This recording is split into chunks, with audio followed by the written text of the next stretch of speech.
Sous les rues animées et les bâtisses séculaires de Constantine, une autre ville existe.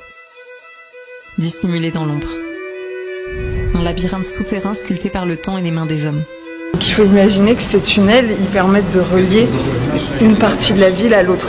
Mais il y a tout un système de tunnels sous la ville de Constantine. Nous ne sommes qu'à une centaine de mètres en dessous d'une des plus grandes villes d'Algérie. Pourtant, on a le sentiment d'être transporté dans un autre monde. Ici, dans la pénombre, les murs murmurent les récits des fugitifs, des conspirateurs et peut-être même des fantômes. Constantine, Constantine. Ça y est, on arrive sous la grotte. En fait, j'ai vraiment du mal à concevoir ce côté où la ville est au-dessus. Et en fait, donc là à gauche, il y a une partie de Constantine, les ponts qui relient, et à droite, l'autre partie de Constantine. Et c'est hyper difficile parce que t'as vraiment l'impression d'être dans deux univers. Et je pense qu'il n'y a rien de comparable dans le monde. Mais c'est incroyable. Mais what ?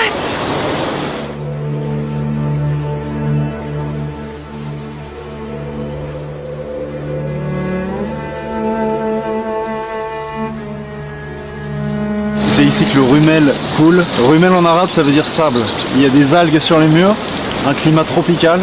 On oublie complètement qu'on est en centre-ville. On nous avait dit que Constantine était une ville particulière, mais on ne s'attendait pas à ça. Il n'y a pas grand monde qui vient ici parce que c'est difficilement praticable.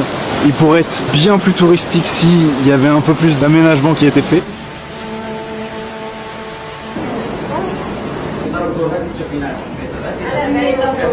Des tunnels comme ça, il y en a des centaines sous Constantine. Ça fait un peu flipper, on va pas se mentir. Hein. T'as peur toi ou pas? Non, ça va. On est dans un très vieux tunnel de la ville. Et là, on rejoint le centre-ville.